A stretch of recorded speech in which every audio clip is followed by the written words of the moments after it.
Greetings and welcome to this first edition of ISSIP Live. I'm Kevin Clark, and uh, our first guest is no stranger to any of you, Jim Spohrer, who helped start ISSIP. And Jim, it is a pleasure to spend time with you. It's always fun spending time with you because we I don't know you as long as Anil, who I just met, all right, who goes all the way back to your career at Apple prior to IBM. But I've known you almost the entire time that you were at IBM and since. So delighted to be here.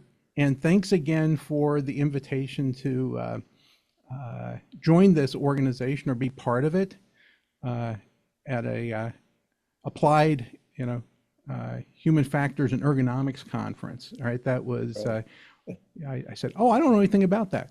Well, come to dinner, all right, and we'll you can see what a great group of people, all right, I've brought together.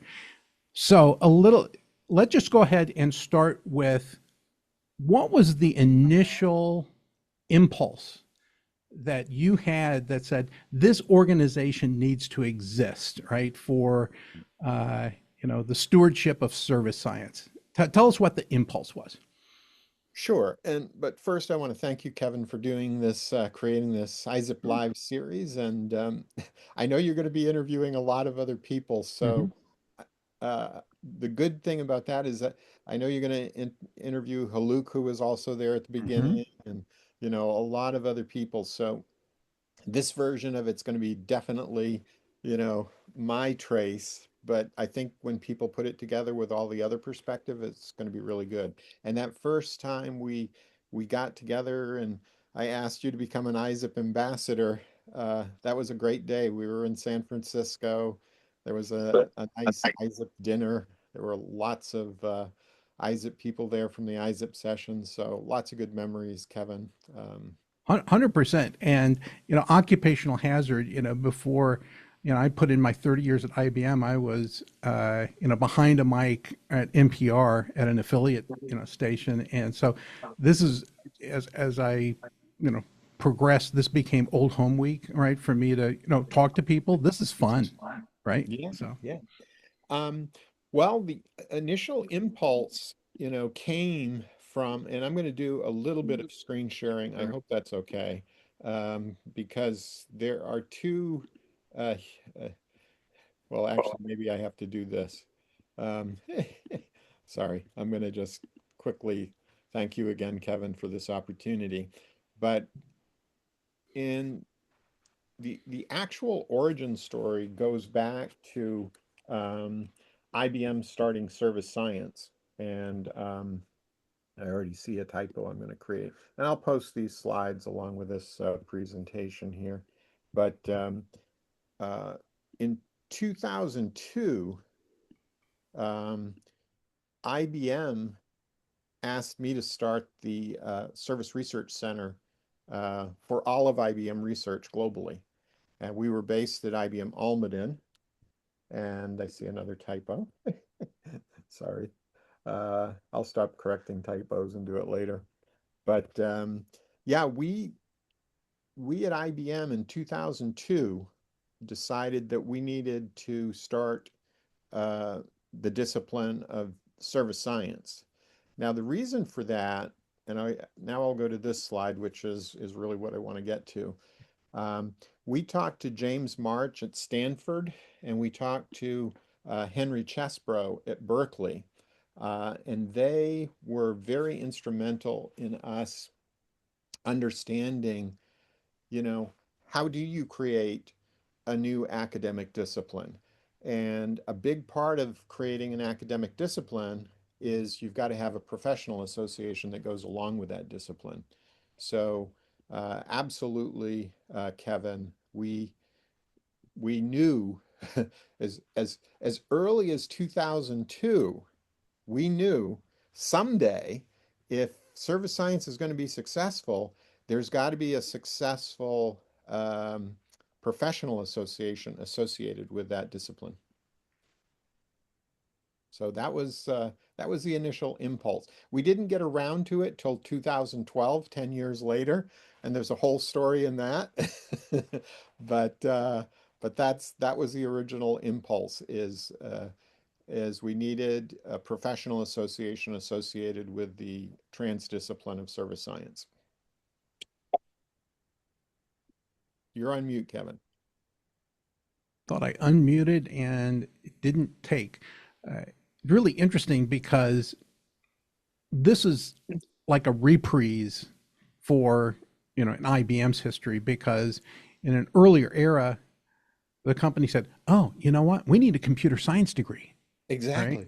And oh, we have a whole new arena of things that we're getting involved in, services, and oh, maybe we need a degree for service science and service scientists because we're going to be hiring those folks, right? That's And right. maybe we could let the universities train them before they get here, right? That's Well, that's a good idea. All right. I haven't seen it replicated. I haven't seen a third discipline emerge yet.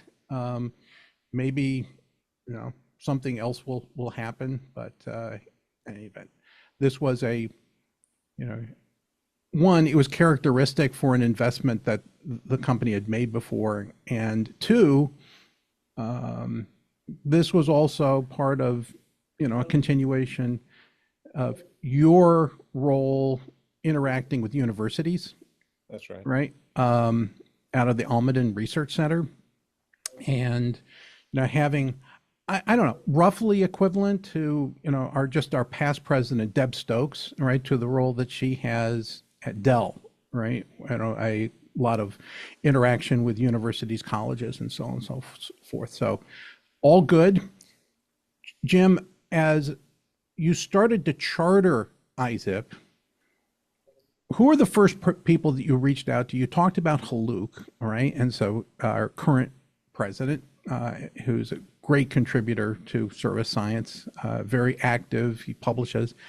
Uh, who else were pivotal, right, at the beginning, right, to Right. starting this society? Yeah. Well, in 2002, when we started the service Mhm. science effort, um, I remember a conversation with Paul Horn, who was the head of IBM Research, and he said, and I was telling him, look, if we're really going to do service science right, Mhm. got to get hundreds of universities around the world caring about this. And we've got to get governments around the world caring about this and industry partners. And no joke, we had thousands of universities reaching out to us about service science back then. We had governments around the world, uh, many of them like Germany had a service innovation effort with Fraunhofer already. Japan had efforts. So we had universities galore that were interested in this. We had governments galore because they were seeing their economies shift to the service sector and they wanted to get better at service innovation. And we had companies as well, including, I can't say Cisco and IBM enough times because we were the partners at the Mhm. beginning, but there was HP. All the IT service companies were on board. And I remember telling Paul, computer science took 40 years, uh, Mhm. 30 to 40 years before NSF said this is a new discipline. And he says, well, that was back then, Jim. We're a lot smarter today. You're going to do this really quickly, right? You and your team and IBM and all these people from universities and governments. And I said, no, Paul, it's actually going to take longer because this is a transdiscipline. This is much harder. It's not just a narrow area. This is putting together people and technology and institutional arrangements because service systems are very, very complex. Um, and that didn't, to Paul Horn's credit and other people at IBM, they said, if this takes decades, it takes decades. We do things that take decades. Look at quantum computing. How long have we been working on that? So I think it was good to have IBM uh, as one of the key partners in starting this because the attitude was, we're not going to get it right the first time. We're going to have to Mhm. keep working at it, and it's going to take decades. But if this is important for the world, uh, we will eventually get there. Yeah, And I mean, at the end of the day, you know, one of the actual foundational differences, first principle differences, is that the computer science degree was net new in terms of a lot of the activity that was in there.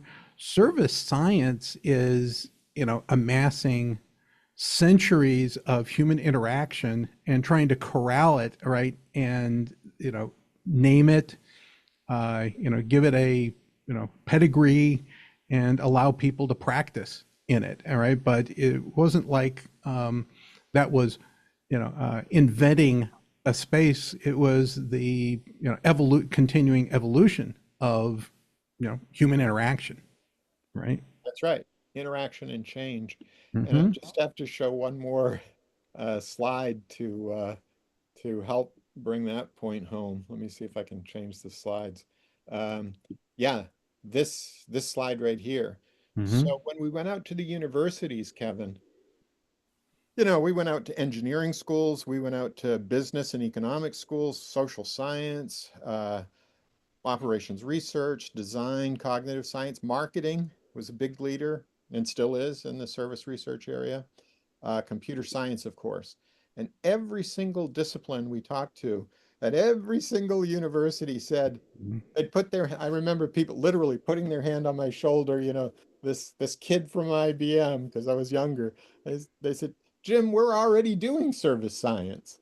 We don't need a new discipline. We've already got this in the bag. We're doing it. But Mm-hmm. each discipline told me that. And I think that was interesting because what that meant was everybody was working on a piece of the elephant. Everybody had a little piece, the technology piece, Mm-hmm. the people piece, the the organizational arrangement piece, but nobody had put it together into a coherent new area. And I think that's what makes this really, really hard, but it also makes it really, really exciting if you're a researcher, like the researchers we had at IBM. They were excited by the challenge, the Mm-hmm. difficulty of this. Yeah, you were creating your own little Santa Fe Institute. You say, I'm going to put together a complex adaptive system, right? And it's going to bring together a lot of transdisciplinary. And I when I started to see what you were describing, I said, oh, I like this, right? I want to be part of it. So I just want to remind everyone, you have participated potentially in other ISIP briefings, right, using Zoom.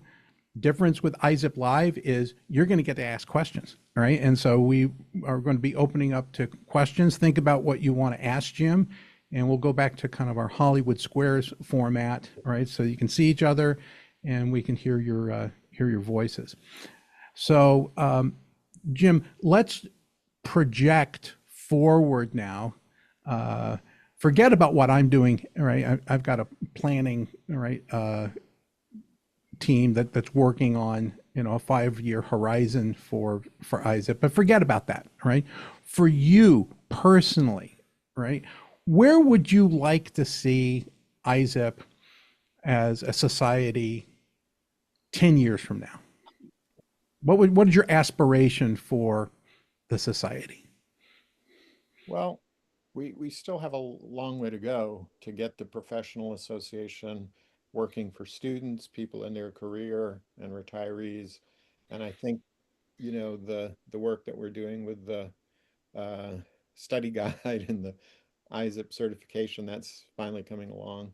Um, I think in 10 years to have this be, you know, IEEE has been probably the most successful professional association that everybody's heard of, right? 100%.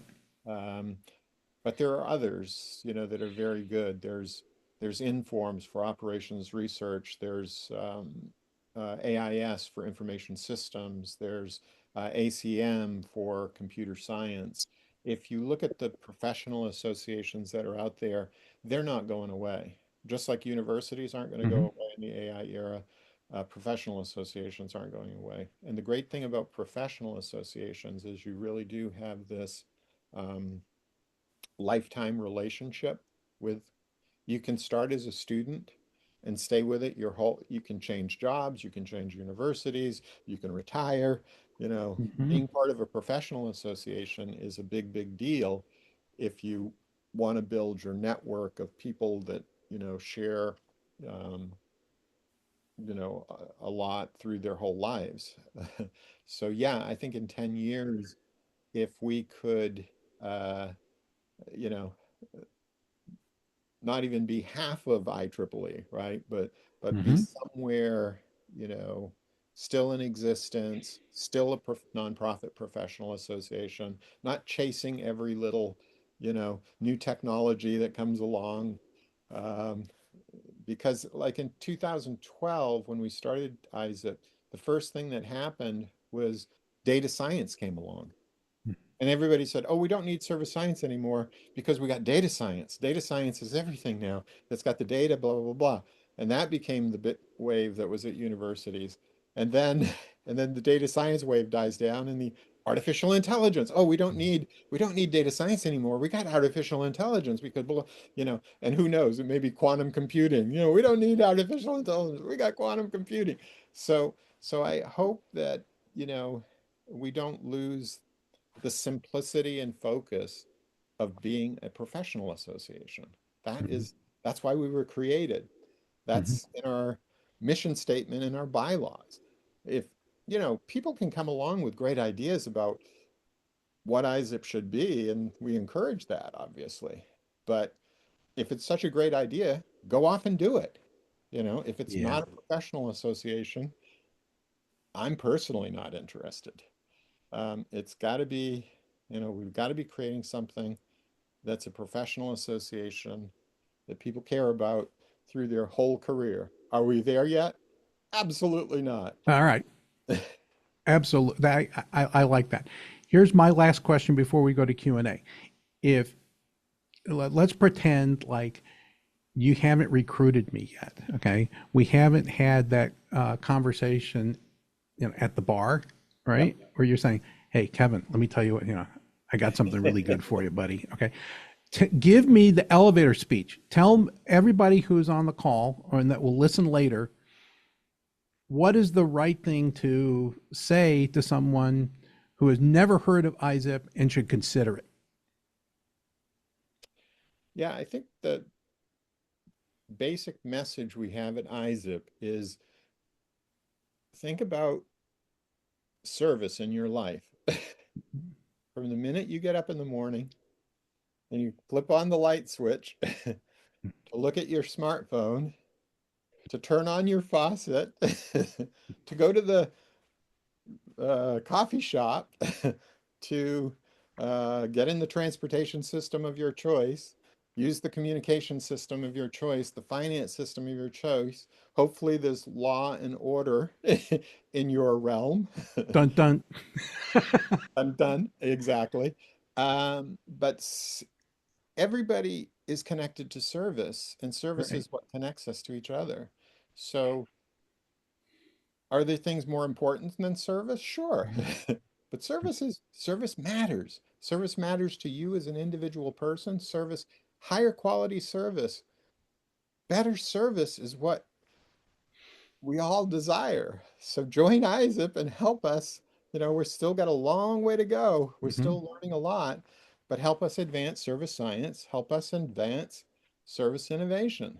And as I'm sitting here, I'm looking at Michelle Leonard's picture, and he started the International Conference on Service Science. I know, Michelle over there in Switzerland.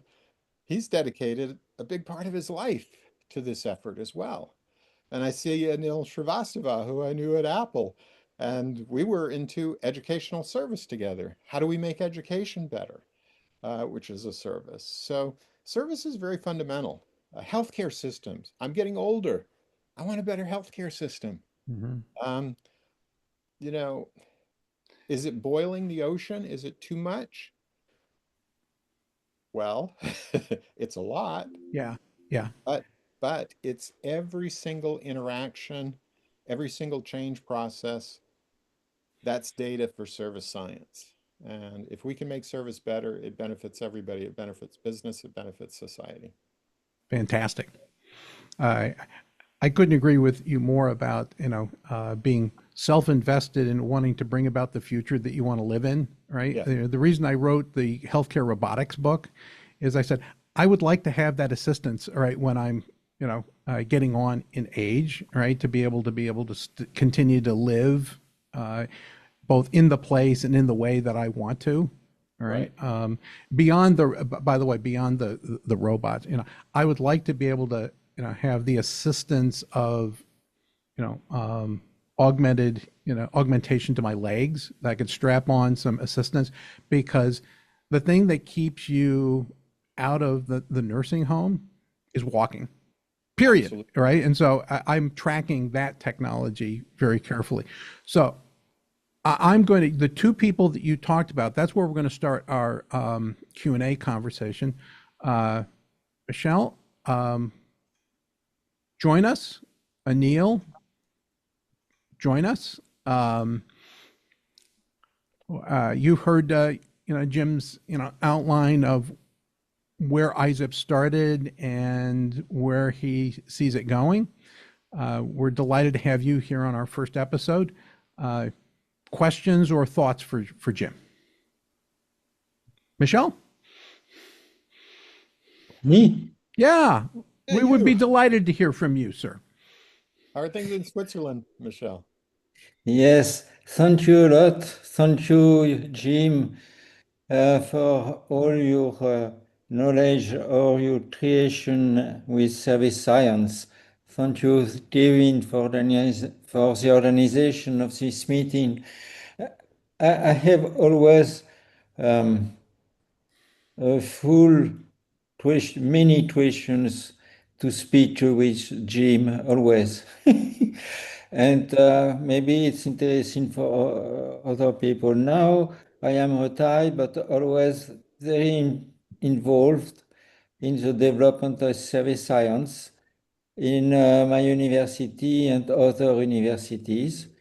And it is always not so simple. No. Um, I think what is very interesting with service science is the transdisciplinary approach. And that is very crucial for in the today's circumstances for the development of the countries and also of our planet. Yeah. And it's not so easy uh, to work with people with different mindsets Right. and different interests for profits or for intellectual purposes. And I discover that service can create a common language. And that is not so simple to to have very important people with a lot of responsibility and so and so, and to conduct them to some simplicity, to discover what we can do efficiently Yeah. in a politics development, and and if we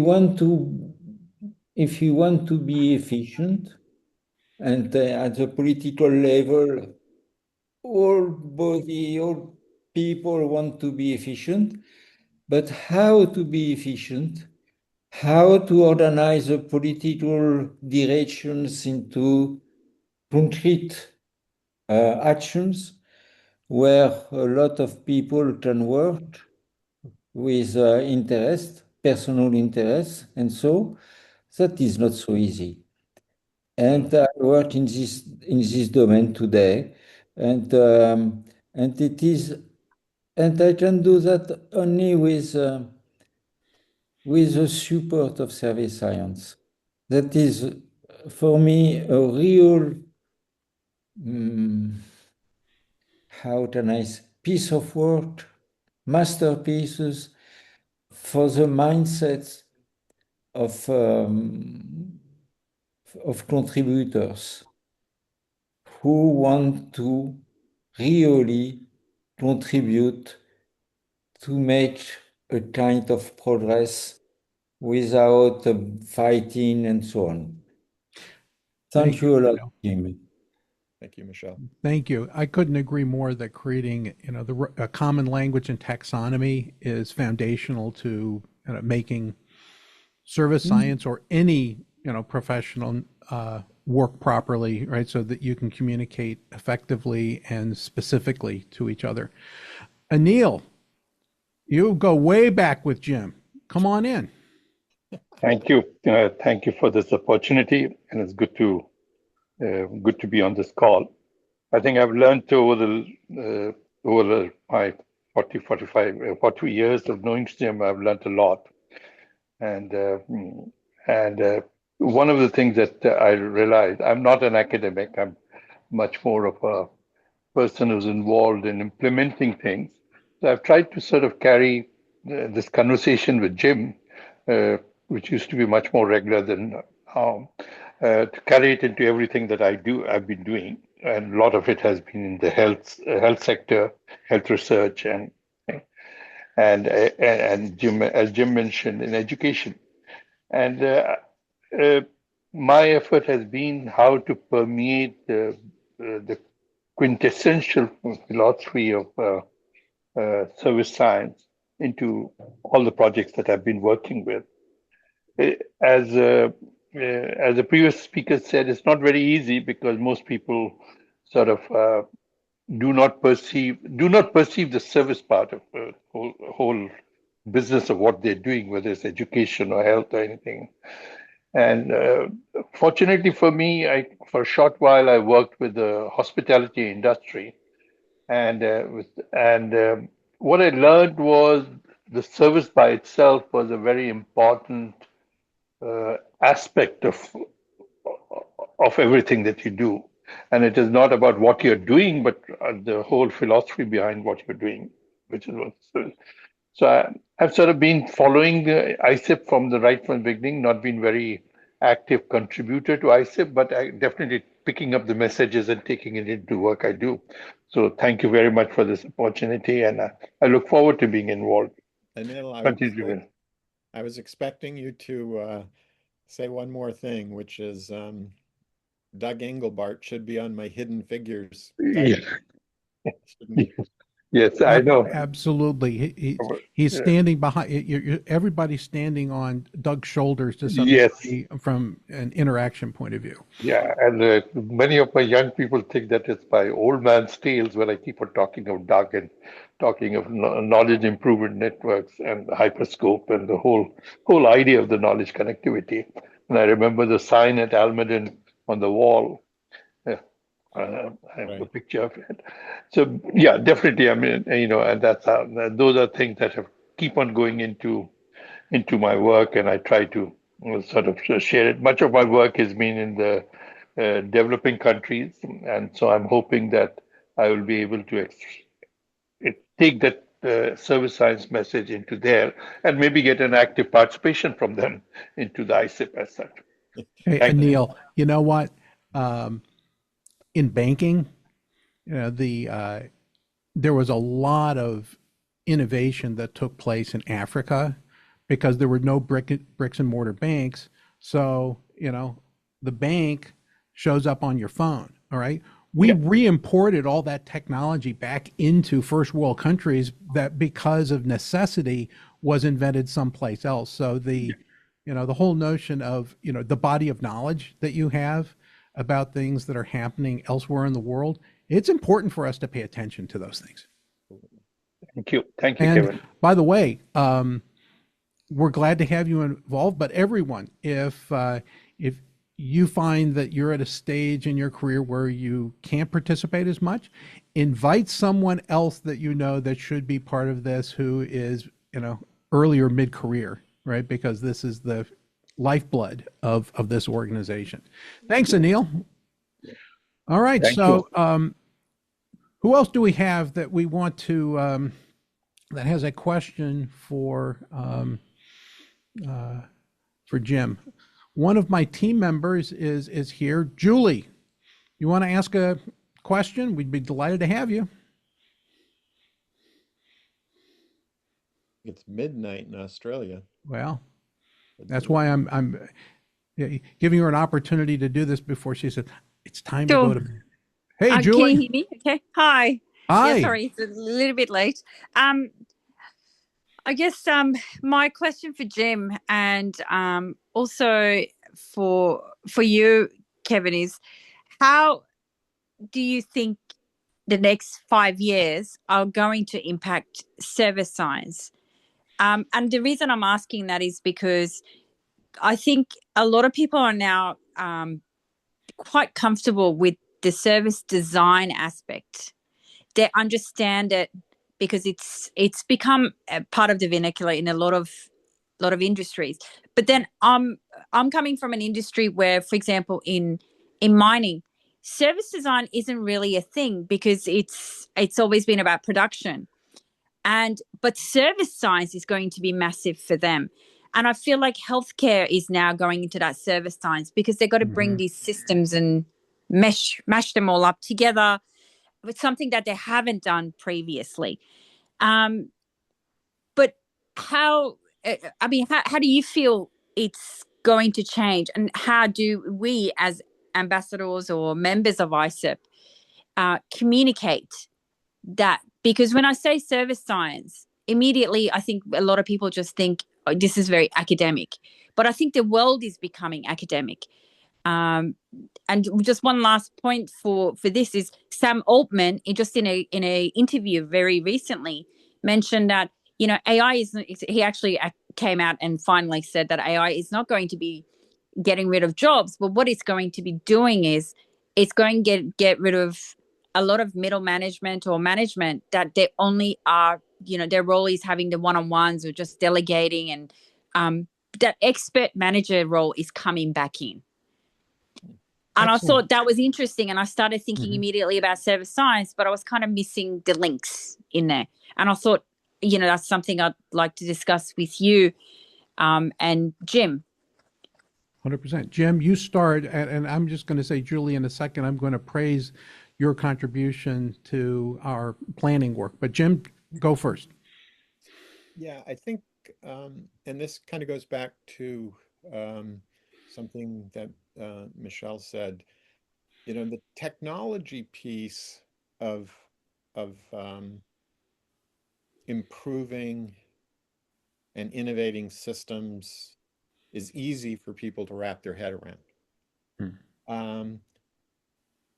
The business model part of improving systems is actually a little bit harder, but still pretty easy because, it seems like the world has evolved towards this, freemium model where, you get to try the stuff and if you like it, you pay for it.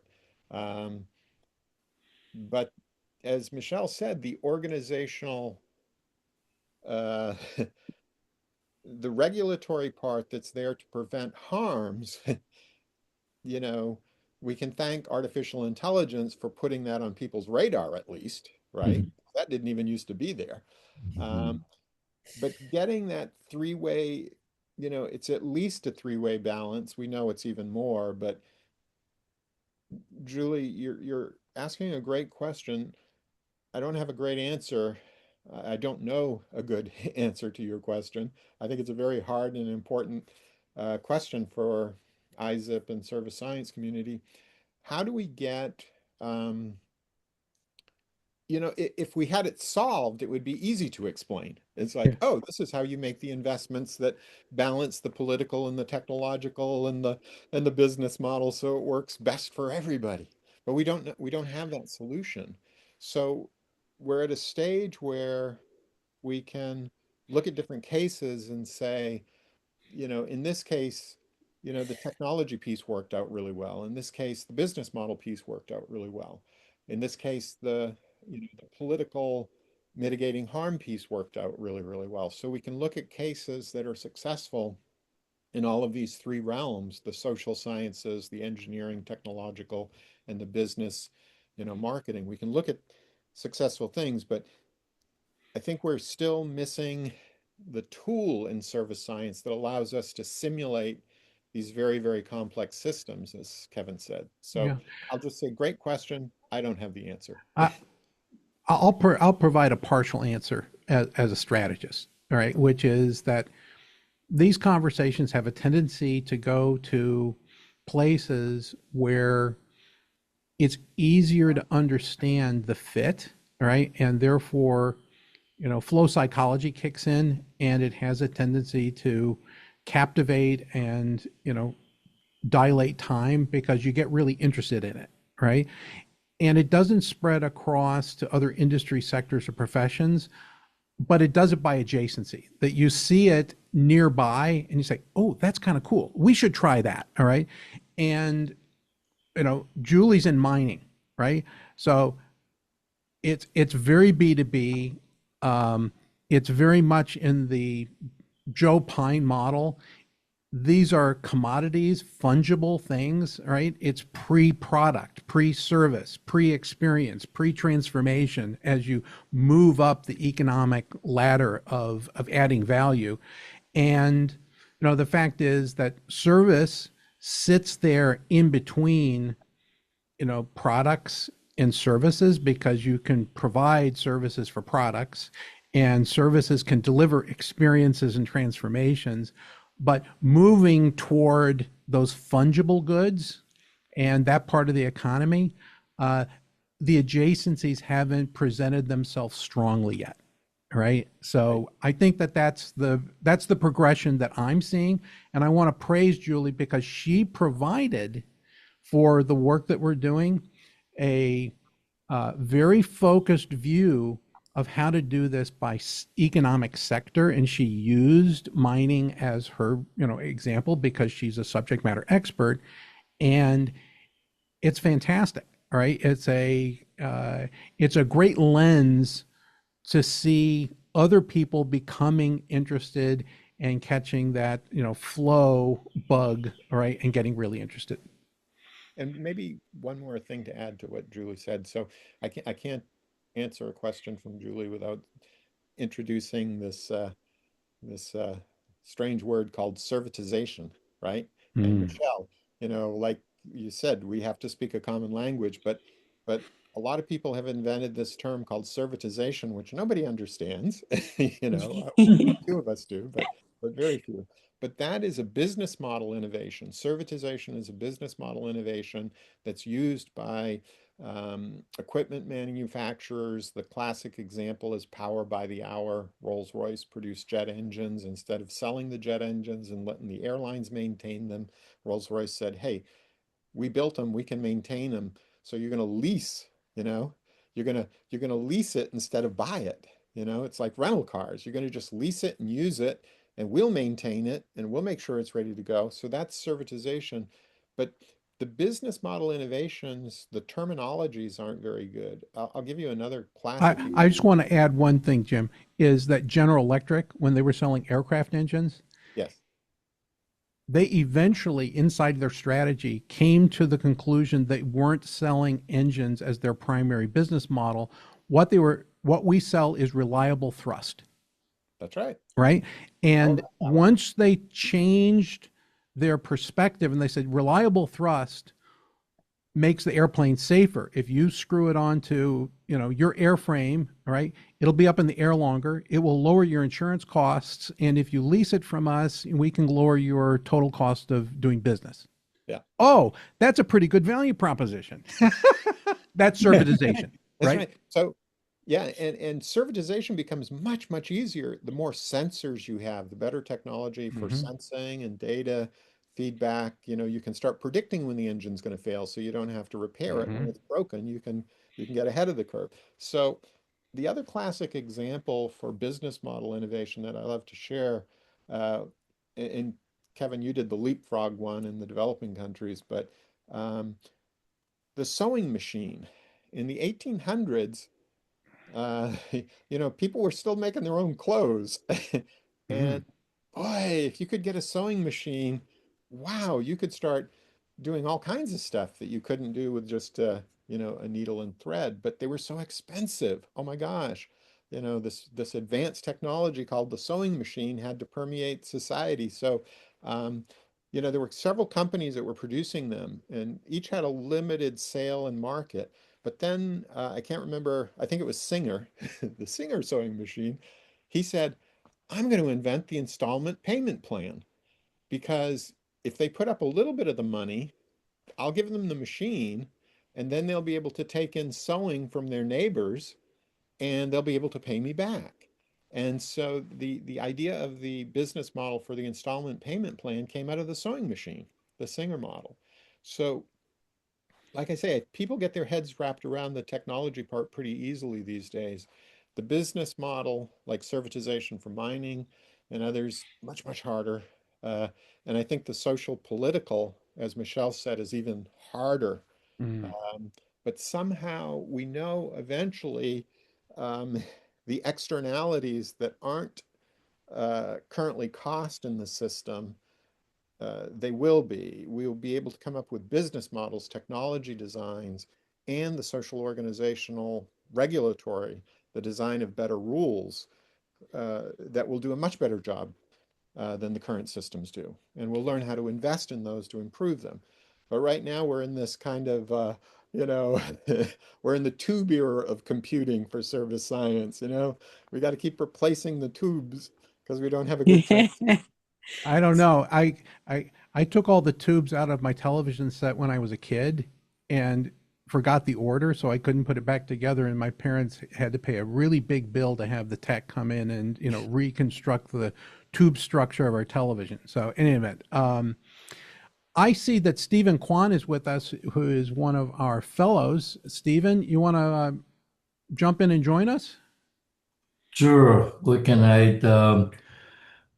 Thanks for letting me in. I just want to say that I really appreciate Jim's effort in starting ISSIP and all the things that he led in service science. I am a disciple of this, and I'm very happy to continue to help and contribute. Thank you. Well, thank you, Stephen. We're delighted that you're joined us today for our first live cast. The one I see thing, Deb. Go ahead, one Jim. thing I expected Steve to say he just didn't say is IEEE is famous because of standards. And Kevin, I know you brought up the standard thing. Mm-hmm. Steve, part of his becoming an ISSIP fellow was his contribution to the standards work that's going on in the world. And if anybody wants to understand the intricacies of global standards, talk to Steve Kwan. Yeah. And Well, thanks, Jim, bringing that up. So, yeah, I'm working on standards, and a lot of times, because the people I work with from big tech and other places are not familiar with service science. So I didn't quite bring it up and push for that. So, but I insert a lot of the service science concepts into the work, into the standard as informational concepts and not saying it. So actually, one of my current project is updating an ISO guide on how to write standards for services. And I am helping to update it. And one of the areas that I'll be working on is to push for a sample or a template for a value propositions for services. Fantastic. Yeah. If you want a second eye on it, I write value propositions and that kind of stuff all the time. So I'm glad to, help if I can. I'm Great. serving right now on the IEEE drafting committee for P7100 standards for AI sustainability, which are all of the energy, water, physical inputs and what the effluent outputs are, for, the communities that they're, data centers and other things are built in. So where Great. chips are made. So it's Yeah. it's very interesting work. It's very complicated. It's also very kind of political in the sense that you have to kind of navigate among the different big companies and the different geographic and political regions and so on. Thank you. Yeah, it's like I said, there's a difference between the word complicated and complex, right? It has exceeded complexity and is complicated because of those other factors. So Yes. 100%. Thank you. Great to hear from you, Stephen. Deb Stokes is here with us, our past president. And Deb, you asked a question in chat. You want to ask it yourself? I see you're off mute, but we can't hear you yet. Okay, I'll go ahead and ask the question, and if she can get her sound, that would be great. Want to say, what is the thing that's kept you awake at night, Jim, when you started ISSIP, all right? And Michelle, all right, Carol asks as a follow-up, and what's keeping you awake now? So let's start with what was keeping you awake originally from Deb. What do you think? Well, my honest answer is nothing keeps me awake at night. I sleep like a baby. Me too. I sleep soundly all the time. And maybe that's because I surround myself with people who worry, so I don't have to worry. Yeah, you're delegating the worry. Good man. Yeah, let's delegate the worry to people who worry. I don't worry. I All right. trust. I trust in the long arc of good history. Yeah. Deb says that she's got some audio issues from where she is. Well, you got your question in, and Jim has answered, and so that covers the answer for Michelle too. Nope, still sleeping soundly. All right. I mean, If we were to rephrase, what did you think was going to be the biggest inhibitor to starting the organization? Back at the beginning, or Yeah, back at the beginning. Well, at the beginning, there were a lot of people who the strategy could have gone two ways, and it went both ways simultaneously. AIS has a service section. What's AIS again? The Association of Information Systems. Okay. Informs has a service section. Mm-hmm. Hicks Conference has a service section of their conference.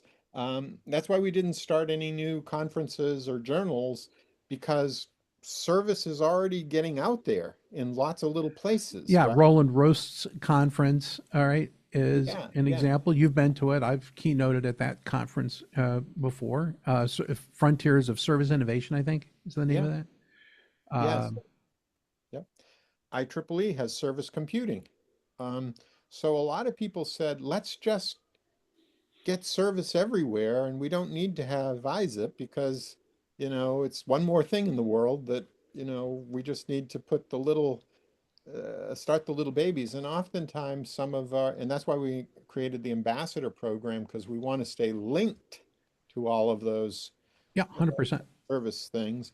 But Haluc, especially, I would say, was very much saying, and Amar, boy, Amar, even though Amar is very much a technologist and promotes technology, both Amar and Haluc at the beginning were, I think, also in favor of no, but there's got to be a for free way that they can all get together and start learning from each other, because you Right. want the business people learning from the technology people, you want the social science, and if they have to pay yet another membership fee to be part of another professional association, they won't do it. So by creating a free one, free to individuals, that organizations would pay for or make donations, we could create this trading zone, if you will, where people could communicate with each other and share ideas. So that's, and I think that's part of the reason it took so long to start ISSIP, because we knew we were going to need a professional association, but the debate was, but let's help the professional associations that are moving towards service first, And Mhm. then once they've got their programs going, then maybe we could have the umbrella professional association that allows them all to link up. I think that makes a lot of sense. That it's kind of a ecosystem and gearbox, right? Of of capabilities. Now, another person who's a member of ISSIP but also has an adjacent society is Matt Siemens Consortium for Service Right. Innovation, and they offer a knowledge management certification. We're working on a certification now. Can you just give us a little peek ahead of what it would mean if you had an ISSIP certification? What you would now be able to show to others as a credential. What is the body of knowledge that I know, right, as a result of having an ISSIP certification? Just give us a peek ahead. Yeah, and I wish Lou Freund was on because I would pick on him a little bit to tell us about the my T-shape model. But I think the thing, several people have said it's transdiscipline, right? It Mm-hmm. doesn't replace any of the existing disciplines. It just creates, as Michelle said, this common language so that disciplines can communicate with each other better. And so a transdiscipline certification is, um, and I think this is part of the reason it's taken us so long to get around to the certification. Mm-hmm. It's really hard because we have a T-shaped model and we have to certify that people understand, breadth, communication breadth, and problem solving depth across systems and disciplines and geographic cultures and work practices and advanced technologies and mindsets. All six of those areas will have sets of questions in the certification as well as general service knowledge. So that will make ISSIP certification distinctive from all of the other certifications that are out there because you could be certified as an IT service. There's a lot of certifications for Mm-hmm. IT service professionals and IT standards. You could be certified for the American Marketing Association. You can be there's a lot of different service. Customer service is you know uh, partly what serviceinnovation.org covers. So there's lots of different certifications, and Terry Griffith had the brilliant idea, and I think this was really the aha moment is, Mm-hmm. hey, there's a lot of courses out there on Coursera that do these, certifications for all these little pieces. So again, ISIP can be the umbrella certification that we actually help direct people. Oh, you want more service design Mm-hmm. certifications. After you get the ISIP certification, go out and get your service design one. You're specializing in the depth area of the T-shape. Outstanding. So as we get to the top of the hour, let me bring in Michelle Carroll. Michelle is our uh, leader on a daily basis. All right. So, she's the heartbeat of, keeping ISIP and all the trains running on time. Michelle, delighted to have you on this first live cast and for supporting and encouraging that we go ahead and make this happen. So, anything you want to share with Jim as one of the main founders? Because we'd be delighted to hear from you. To share with Jim. I stepped into this role in 2022, and one of the joys has been that I had the weekly meetings with Jim for the first couple years, for 3 years, which has just been amazing because service science was a new concept to me in 2022. So it's just been an amazing kind of trial by fire and learning the space. And Michelle Leonard, the other Michelle on the call, I would love to take what you said this morning, Michelle, and I will be reaching out to you to make sure I will be quoting you accurately, and I would love to put that how service and service science is the common language across the different disciplines, and to be able to solve the problems in service systems and that we have. It was phenomenal, and I thank you. And Jim, yeah, I this is fascinating as always, and what a coach and mentor. And I wanted to ask you, we do so much from events to publishing and thought leadership, and there's so much going on in so many ways that's so good and building a global community of professionals.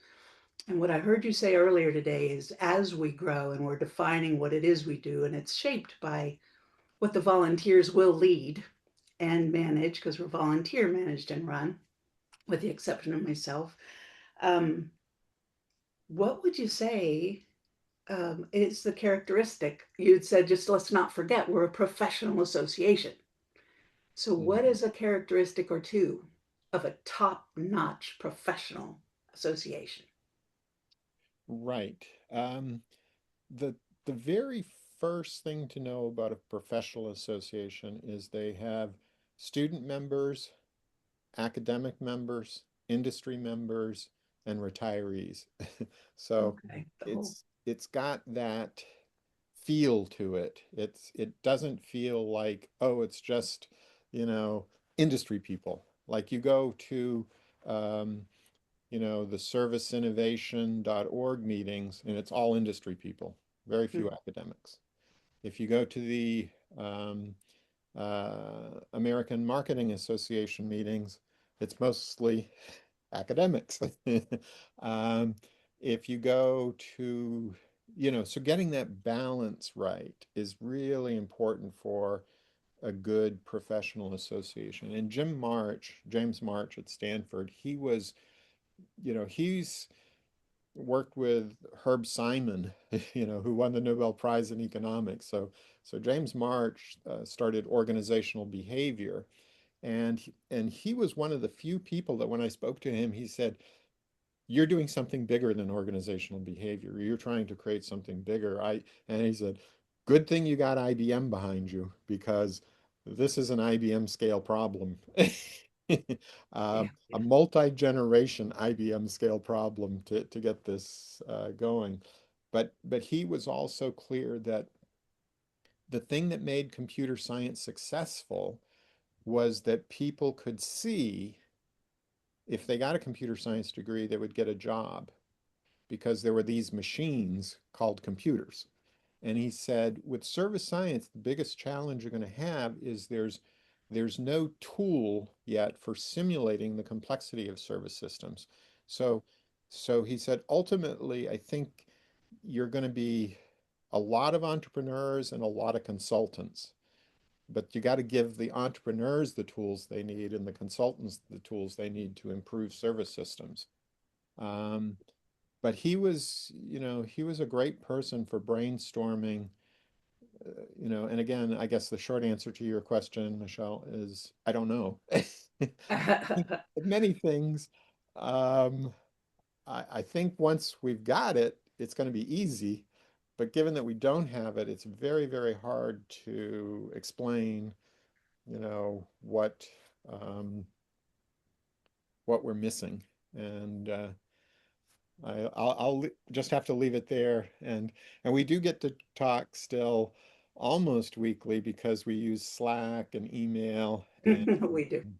and We I'm talk digitally constantly, and then we do have our standard monthly. So yeah, it's never enough, but still. yeah. And I guess I'd like to share with the audience, you're saying that our fastest growth is with the young people involved with Jim's mentoring and the mentoring group that we have in the AI collab. We're still, it's 6, 7 a week, growing and outside the US.